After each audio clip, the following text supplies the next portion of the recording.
성도님들, 지난 2년, 3년간 지난 몇 년 사이 산업사회와 우리의 일반적인 사회에서 굉장히 크게 강타한 엄청난 변화가 있었습니다. 그것은 바로 챗 GPT 혁명입니다. 이게 정말로 굉장한 혁명이었던 게, 예전에는 전문가도 막 몇 시간씩 며칠씩 작업해야 되는 거를 그냥 컴퓨터에서 챗 GPT에 입력해서 따다닥 하면 한 5초, 10초면 쫙 하고 결과가 나와 버리는 거예요. 긴 막 몇 페이지 되는 그 어떤 외국어 문서를 번역해줘 하면 띠디딕 하면 5초 만에 나오고, 어떤 뭐 팜플렛 막 이런 거 만들어야 되는데 마땅한 문구가 생각나잖아요. 좋은 문구나 한번 알아봐주면 막 5개씩 10개씩 막 한 다음에 이거는 이래서 좋고 이것은 저래서 좋습니다. 대안까지 다 이렇게 제시해줘요. 이게 엄청난 변화죠. 예전에 한 20년, 25년 전쯤에 막 야후, 네이버 그런 검색 엔진이 등장했을 때도, 그때도 엄청나게 야 이거 대단한 변화다라고 했는데, 그런 변화하고는 비교도 안 되게 엄청난 변화가 이 챗 GPT였죠. 왜냐? 이거는 너무나 자세한 정보를, 너무나 그 굉장히 뛰어난 수준의 정보를 아주 적은 노력으로 제공을 해주기 때문입니다. 그래서 이제 흔히들 4차 산업혁명이라고 하는데, 이 4차 산업혁명은 인공지능이 핵심이거든요. 그런데 이 인공지능이 핵심이 되는 4차 산업혁명을 피부로 와닿게 해주는 게 이 챗 GPT라고 할 수 있습니다. 이렇게 챗 GPT가 강타한 이런 사회에선 우리 사람들은 어떤 능력을 가져야 할까요? 한번 생각해 볼 수 있어요. 왜냐? 이제는 챗 GPT가 다 해결해주고 너무나 빨리 해내거든요. 예전에는 창의성은 컴퓨터가 따라올 수 없는 인간만이 할 수 있는 능력이다, 이렇게 생각을 하고 말을 해왔는데, 이제는 챗 GPT에 입력만 하면 그림도 수수수수 몇 초 만에 만들어주거든요. 음악도 AI에게 시키면 음악도 딱, 노래 같은 거 금방 만들어내고 문학 작품도 만들어줘요. 그런 거를 생각하면, 야, 창의성도 이제는 인간만의 고유한 영역이 아닌데, 그러면 우리는 어떤 능력을 이제 가는 게 좋을까? 어떤 게 중요할까? 그런 질문이 당연히 나올 수도 있잖아요. 그래서 전문가들이 하는 말이, 이렇게 챗 GPT 같은 AI의 능력이 뛰어나게 되면 될수록, 발전할수록 우리 사람들에게 더욱 필요한 것은 질문하는 능력이라고 합니다. 질문하는 능력. 이 질문이 좋아야 답변도 좋거든요. 그러니까 이미 지식은 너무나 많아요. 인터넷에서 아주 고급의 지식도 굉장히 많아요. 여러분, 국회 도서관 홈페이지만 가도 우리나라에서 이루어지는 모든 연구들 논문의 형태로 다 들어가 있어요. 그러니까 이미 정보 자체는 아주 뛰어난 수준의 정보까지 다 있어요. 그리고 그 정보를 이제는 얻을 수 있는 방법도, 아주 효율적인 방법으로 얻을 수 있는 방법도 이제 챗 GPT를 통해서 생긴 거죠. 그럼 이제 그거를 캐내기만 하면 되는 거잖아요. 그렇게 캐낼 때 필요한 것이 질문이에요. 이 질문이 좋아야 챗 GPT도 우리에게 좋은 답변, 양질의 정보를 제공해 줄 수 있습니다. 그래서 이제는 어느 때보다 질문이 중요한 시대가 되었습니다. 이 시대의 흐름에 따르면 신앙에도 이거를 적용해 볼 수 있겠죠. 그러면 신앙에서도 질문이 어느 때보다 중요한 시대라고 말을 할 수가 있겠습니다. 그렇다면 우리는 신앙적으로 어떤 질문을 던져야 할까요? 어떤 질문을 우리가 반드시 던져야 할까요? 여기서 우리가 던져야 하는 질문은 여러 가지 질문들이 있겠지만, 가장 우리가 먼저 생각해 볼 만한 질문은 우리가 왜 예수님을 믿는가입니다. 우리가 왜 예수님을 따르고, 왜 우리가 예수님을 신앙의 구조로서, 우리의 구원자로서 고백을 해야 하는가 한번 질문을 해봐야 합니다. 이게 사실 그렇게 자주 던지는 질문은 아니에요. 왜냐? 너무 당연한 질문이니까. 그 질문을 흔들리는 사람은, 그 질문에 대해서 의심을 갖는 사람은 애초에 교회에 오지도 않아요. 애초에 신앙을 갖지도 않아요. 이게 신앙의 핵심이니까 여기에 대해서 질문하지도 않죠. 하지만 우리는 이 질문에 대해서, 이 질문을 던져봐야 합니다. 이 질문이야말로 핵심이고, 이 핵심이 든든해야 우리의 신앙도 든든하게 섭니다. 그러니까 평소에는 상관이 없어요. 하지만 힘든 때, 어려울 때 이 질문이 약하면 흔들리게 되는 거예요. 뿌리가 깊은 나무는 풍파가 몰아쳐도 그 자리를 지키지 않습니까? 신앙도 마찬가지예요. 신앙도 그 뿌리가 강해야 아무리 힘든 일이 있어도 휘둘리지 않고 계속 주님만 바라볼 수 있는 거예요. 그 신앙의 뿌리가 강력하게 내리 뿌리기 위해서는 왜 우리가 예수님을 믿는지에 대한 질문이 우리 안에 깊이 들어가 있고 그 질문을 계속 던지면서 계속 생각하고 그 답변에 대해서 다시 고민하면서 성찰하면서 하나님을 향한 믿음을 굳건하게 다질 수 있습니다. 그래서 오늘 이 시간에는 한번 오늘의 말씀을 통해서 우리가 왜 예수님을 따르는지, 왜 예수님을 믿는지에 대해서 함께 생각하는 시간을 갖도록 하겠습니다. 오늘의 말씀은 누가복음 말씀입니다. 누가복음의 말씀 중에서 비교적 초기의 이야기입니다. 6절 말씀을 보면 우리가 이 말씀의 대략적인 사건이 어떻게 진행이 되는지 볼 수 있습니다. 6절은 이렇게 말씀하십니다. 또 다른 안식일에 예수께서 회당에 들어가사 가르치실세 거기 오른손 마른 사람이 있는지라. 한번 상상해 보세요. 예수님이 딱 회당으로 오셨습니다. 회당에 오셨으니까 회당에는 사람들이 항상 모여 있겠죠. 그 많이 모여 있는 사람들 앞에서 이야기를 나누시고 말씀을 전하세요. 항상 성경에서는 하나님의 말씀이 서기관이나 바리새인들의 말씀과는 다르게 권위가 있었다라고 했기 때문에 오늘도 권위 있는 하나님의 말씀을 전하셨을 거고, 야, 이 말씀이 뭔가 다른데? 라는 생각이 들면서 많은 사람들이 모이고 좀 더 모이면서 평소보다 더 많은 사람들이 회당에 모였을 거예요. 근데 그 많은 사람들 중에 한 명, 좀 다른 사람이 있어요. 그냥 깊이 생각하지 않고 검사하지 않아도 육안으로도 이 사람은 뭔가 다르다 싶은 사람이 있어요. 바로 오른손이 마른 사람입니다. 이 오른손이 마른 사람이 회당에 와 있어요. 그런데 이 6절은 어디서 일어났던 일이었을까요? 아니, 언제 일어났던 일이었을까요? 6절을 다시 보시면 이렇게 말씀하십니다. 6절을 우리 다시 보시면 또 다른 안식일에, 그러니까 이 말씀은 안식일에 일어났던 사건을 담고 있습니다. 그럼 여기서 이미 일종의 갈등 구조가 생긴 거예요. 그러니까 안식일에는 일을 하면 안 돼요. 그거는 율법이에요. 하나님의 법이에요. 하나님께서는 심지어 안식일에 일하면 죽을지라 라고까지 말씀하실 정도로 이 안식일에는 무조건 쉬어야 돼요. 그게 하나님의 법이고 그 율법이기 때문에 당연히 이스라엘 민족은, 유대인들은 이 말씀을 지켜서 살아가야 하니까 당연히 이 안식일에는 일하지 않는다가 기본이고 표준이고 정설이죠. 그런데 여기에 손이 마른 사람이 나타났으니까 예수님은 이분을 치유해 줘야 되는 것 아니에요. 그러면 여기서 이미 갈등 구조가 나타나요. 고치면 안 되는 안식일과 고침을 받아야 되는 손 마른 사람, 이렇게 딱 두 가지 갈등 구조가 이미 생긴 거죠. 근데 이 안식일을 우리가 생각해 보면 안식일은 그냥 어떤 하루가 아니잖아요. 이거는 율법으로 정해져 있어요. 그러니까 이거는 그냥 하나의 날이 아니고 일종의 제도라고 말을 할 수 있는 겁니다. 안식일이란 제도, 일을 하면 안 되는 날이에요. 어느 누구나 이 날에는 일을 하면 안 됩니다. 여기서 우리가 세상이 우리를 보는 방식을 느낄 수 있습니다.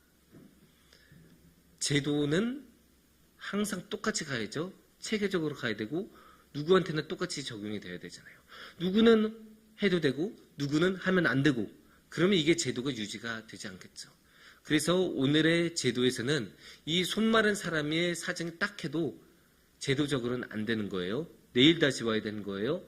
오늘은 하면 어쨌든 안 되는 거예요. 그렇게 이야기가 되는 것을 우리가 볼 수 있어요. 이 제도라는 게 귀찮기는 해도 필요한 거예요. 물론 우리의 삶에도 이 제도가 귀찮을 때가 있어요. 하지만 우리가 하나의 마을이 아니잖아요. 우리는 큰 나라를 이루고 살아가는 사회예요. 우리나라에는 몇 천만 명이나 되는 사람들이 있는데 이 몇 천만 명이 평화롭게 함께 살아가기 위해서는 제도가 필요합니다. 제도가 체계적으로 굳건하게 딱 서 있어야 흔들리지 않고 이상한 분란이 일어나지 않고 쭉 갈 수 있는 거예요. 예를 들면 교통법규가 있어요. 교통법규가 어떨 때는 지키는 게 굉장히 귀찮을 때가 있어요. 아니, 여기는 왜 시속 30밖에 안 되는 거지? 이해 안 될 때가 있어. 막 너무 답답해요. 막 시간 바쁜데 30밖에 못 달리면 굉장히 답답하잖아요. 그리고 어느 길은 좌회전 안 돼요. 어느 길은 일방통행이에요. 그런 거 외우기도 복잡한데 무조건 그렇게만 해야 되니까 너무나 불편하고 귀찮을 때가 있어요. 하지만 어쩔 수가 없어요. 지켜야 돼요. 왜냐? 작년에 2024년도의 통계를 보면 서울에 하루에 운행이 된 자동차의 대수가 몇 대인지 아십니까? 995만 대입니다. 하루에 무려 1000만 대의 자동차들이 서울에서 왔다 갔다 했었습니다. 그 많은 자동차들이 사고 나지 않고 엉키지 않고 부딪히지 않고 올바르게 운전을 하려면, 올바르게 운행이 되려면 제도가 있어야 돼요. 교통법규가 있어야 돼요. 불편하더라도 그 제도에 따라서 다 함께 움직여야 최소한으로 사고를 줄일 수 있습니다. 그래서 어쩔 수 없어요. 제도는 필요합니다. 특히나 큰 사회를 이룰수록, 큰 사회를 운영할수록 제도는 필요합니다. 하지만 여기서 포인트가 있죠. 이 제도도 운영하기 나름이에요. 어떤 마음을 가지고 제도를 운행하느냐에 따라서 같은 제도도 완전히 다른 결과를 가져다 줍니다. 그래서 오늘의 말씀에서도 이 안식일이라는 제도를 어떻게 운행하는지를 우리가 엿볼 수 있는 대목이 나와요. 7절 말씀을 보시면 이렇게 말씀하십니다. 서기관과 바리새인들이 예수를 고발할 증거를 찾으려 하여 안식일에 병을 고치시는가 엿보니. 그러니까 예수님이 이렇게 딱 나타나고 저기서 손 마른 사람이 나타나니까 옆에서 이렇게 딱 보는 거예요. 저 사람이 이제 지켜주나 안 지켜주나. 잘됐다. 지켜줄까? 해줄 것 같아. 아, 걸렸다. 요즘으로 치면 어떻게 해요? 요즘으로 치면 딱 빨리 꺼내서 찍어 이렇게 하겠죠. 그런데 이게 뭡니까? 안식일이라는 제도를 구실로 삼아서 공격하는 거잖아요. 이 안에는 뚜렷한 공격성이 나타나요. 고발할 증거를 찾으려. 고발할 증거를 찾는다고 했어요. 아, 제발 한 번만 걸려라 하고 노려보고 있는 거예요. 뚜렷한 공격성을 가지고 있는 거잖아요. 이 안식일이라는 제도를 가지고 공격을 하라는 거예요. 그런데 여기서 아주 중요한 대목이 있습니다. 이 서기관과 바리새인들은 안식일을 이용해서 공격을 한다고 했잖아요. 공격을 하려고 한다고 하잖아요. 그런데 이 사람들의 마음에는 지금 손 마른 사람은 안중에도 없어요.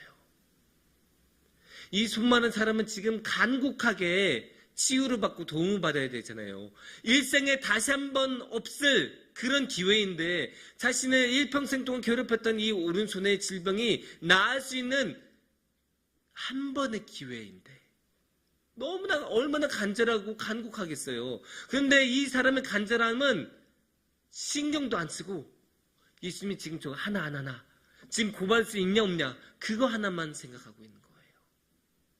얼마나 악한 마음이에요. 그런데 이게 제도의 모습이기도 하고 제도가 이런 얼굴로 우리에게 다가오기도 해요. 이 세상의 제도는 우리를 고려해 주지 않아요. 우리의 사정을 봐주지 않아요. 우리가 아파서 힘들어서 더 이상 지금 이것을 할 수 없을 때에도 신경 쓰지 않아요. 제도는 그냥 제도대로 쭉 가요. 그리고 우리 보고 그 제도에 따른 그 법들, 규칙들, 규정들을 지키도록 강요해요. 우리의 상황이 어떻게 되는지에 대해서는 그다지 관심을 갖지 않아요.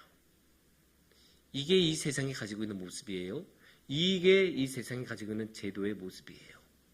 이 세상은, 이 사회는 제도의 모습으로, 규칙의 모습으로 우리에게 다가오거든요. 근데 이 규칙이 이렇게 차갑고 무자비하면 이 세상과 이 사회도 우리에게 차갑고 무자비하다고 말씀할 수 있는 거예요. 그렇다면 우리는 이 무자비한 세상에서 어떻게 살아가야 할까요? 이 차가운 세상에서 어떠한 것도 배려해주지 않는 이 세상에서 우리는 어떻게 살아가야 할까요? 참으로 다행인 것은 예수님께서는 이런 약한 우리에게도, 이런 약한 사람들에게도 관심을 가지시고 지켜주십니다. 그 모습을 오늘의 말씀에서도 볼 수 있어요. 8절 말씀에서는 이렇게 말씀하십니다. 예수께서 그들의 생각을 아시고 손 마른 사람에게 이르시되 일어나 한가운데 서라 하시니 그가 일어나 저거늘. 많은 사람들이 모여있습니다. 아까부터 회당에서 많은 사람들이 모여있죠. 그 많은 사람들 가운데 서기관과 바리새인들의 목전에서 예수님이 말씀하십니다. 손 마른 사람한테 일어나라. 그러면 이제 일어날 거 아니에요? 모든 사람들이 이 손 마른 사람을 집중할 것입니다. 이게 뭔가 하면 여기 사람 있다. 여기 도움을 받아야 할 사람이 있다. 지금 중요한 건 제도가 아니다. 안식일이 중요한 게 아니다. 지금 간곡한 도움을 받은 한 명의 사람이 있다. 그걸 보여주시는 거예요. 지금 도움받아야 되는 한 명의 인격체, 사람 대 사람으로 만나야 되는 한 명의 사람이 여기 있다는 것을 예수님께서는 명확하게 보여주세요. 그리고 이 제도란 게, 이 안식일이란 게, 이 율법이란 게 왜 있어야 되는지 그 근본부터 다시 한번 따지기 시작하십니다.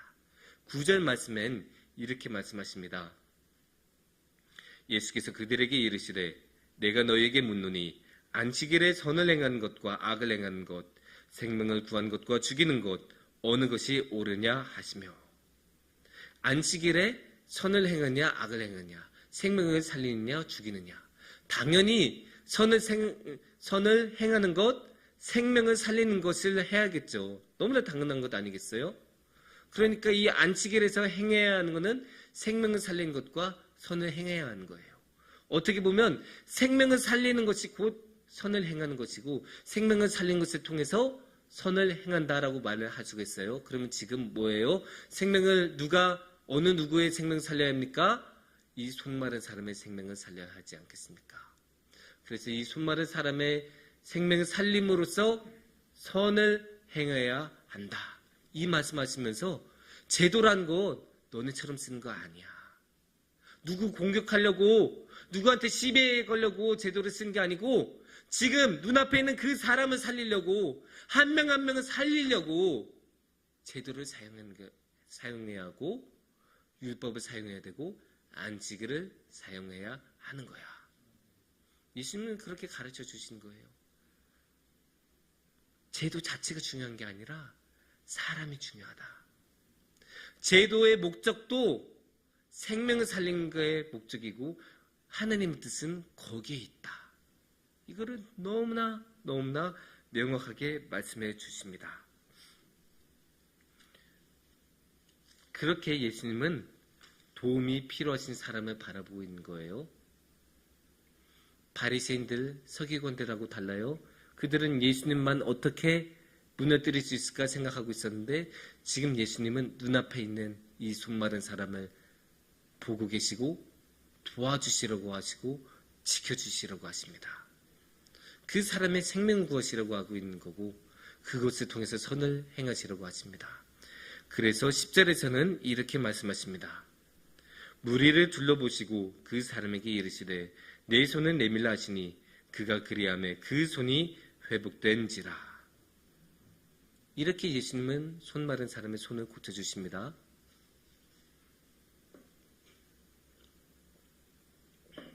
그런데 이게 단순히 손을 고쳐준 게 아니죠. 단순히 아픈 것을 치유해주신 게 아닙니다. 여기서는 예수님의 그 깊은 사랑의 마음이 있는 거예요.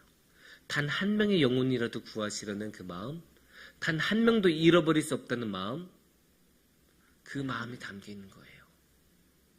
사실 예수님은 이 손 마른 사람 안 고쳐주셨으면 편했어요. 지금 사람들이 수를 쓰고 있잖아요. 고발하려고 지금 어떻게 하나만 노려보고 있는데, 그 상황에서 안 고쳐주고 쓱 지나가면 고발 안 들어올 거 아니에요. 갈등 안 생겼을 거 아니에요. 그냥 편안하게 넘어갈 수 있었을 거 아니에요. 그리고 그 손 마른 사람 안 고쳐줬다고 해서 누가 뭐라고 하겠습니까? 원래 그 사람은 그런 손인 건데 누가 뭐라고 하겠어요? 하지만 예수님은 안 넘어가세요. 못 넘어가세요. 단 한 명이라도 놓칠 수 없으셨기 때문에 단 한 명 한 명도 모두 사랑하시기 때문에 버리실 수 없으셨어요.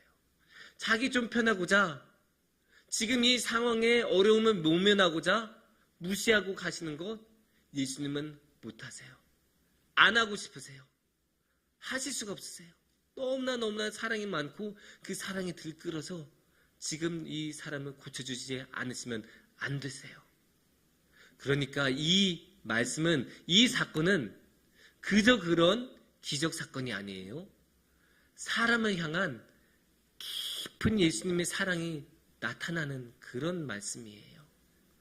단 한 명이라도 놓칠 수 없는 그 예수님의 마음, 한 명 한 명도 놓치고 싶어 하지 않는 그 예수님의 마음이 나타난 말씀입니다. 그래서 우리는 예수님을 따르고 예수님을 우리의 구원자로 고백하십니다. 이 세상은 우리를 신경 쓰지 않잖아요. 이 세상은 우리에게 굉장히 차가워요. 어느 누구도 우리를 배려해주지 않고 우리를 찾아봐주지 않고 우리에 대해서 신경 쓰지 않아요. 하지만 이 세상 전부 다 우리를 무시할 때 이 세상에 단 한 분, 예수님만은 우리를 신경 써주시고 지켜주시고 도와주십니다. 어떠한 상황에서도 예수님은 우리를 붙잡아 주시고 놓지 않으세요. 어떠한 상황에서도 예수님은 우리를 사랑으로 붙잡아 주세요. 그러니까 우리는 예수님을 믿는 거예요. 그러니까 우리는 예수님을 따르는 거예요. 정확히 말하면 예수님 아니면 따를 다른 분이 없는 거예요. 이 세상에 오직 예수님만 우리를 신경 써주시니까요. 그 예수님의 사랑이 얼마나 크냐면 예수님은 어떠한 상황에서도 우리를 놓지 않으신다는 거죠. 그게 무슨 말이냐? 그냥 예수님은 편안한 상황에서 우리를 지켜주신 게 아니에요. 오히려 이 제도는, 이 세상은 예수님으로 하여금 우리를 사랑해 주시고 우리를 지켜주신 것을 항상 방해해요. 못하게 해요. 싫어해요. 세상은 우리를 차갑게 대하고 우리를 무시하는데 예수님은 사랑으로 우리를 지켜주시니까 세상은 그것을 싫어하고 방해하고 못하게 합니다.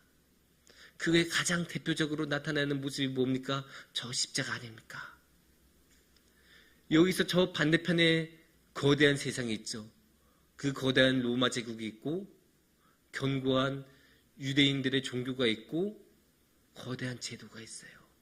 그런 거대한 제도들이 예수님을 짓누르고 사랑하지 못하게 하고 핍박하고 그래서 십자가에까지 못을 박는데 예수님은 그 모든 것을 감내하시고 그럴지라도 상관이 없다. 조용히 그냥 십자가에 오르시면서 우리를 향한 예수님의 그 크신 사랑을 확증해 주십니다.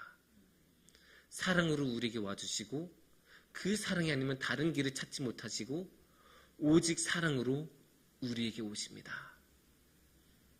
이 세상 어디에서도 찾을 수 없는 사랑이에요. 이 세상에 누구도 우리를 그렇게 사랑하지 않으세요. 그렇게 예수님만 우리를 사랑해 주시기 때문에 우리도 예수님을 믿습니다. 사랑하는 성도님들, 우리의 삶은 항상 바쁘고 힘들고 또 지치는 경우도 많아요. 특히 요즘처럼 정말로 너무나 심한 무더위잖아요. 이렇게 무더위가 심하면 생각하는 것조차도 힘들어요. 이렇게 힘든 나날에, 이렇게 나날이 힘들면 힘들수록 우리의 신앙도 당연히 힘들어지죠. 우리의 몸이 힘들고 우리의 마음이 궁핍하면 당연히 신앙적으로도 힘들어질 수밖에 없어요. 그러면 당연히 신앙도 흔들리고 어려움에 빠질 수밖에 없습니다. 하지만 그럴 때일수록 우리는 예수님을 바라봐야 되고 다시 한번 우리를 돌이키면서 내가 왜 예수님을 믿지? 왜 예수님을 구주로 믿고 따르지? 다시 한번 질문을 던지면서 우리의 마음을 다잡고 예수님을 바라봐야 합니다. 이 세상의 차가움을 넘어서 우리를 사랑해 주신 분은 예수님밖에 없습니다. 그래서 우리는 예수님을 믿고 예수님을 따릅니다. 그래서 항상 예수님을 따라가면서 예수님과 하나님과 성령님과 함께 하시는 큰 복을 누리시기를 축원합니다. 함께 기도하겠습니다.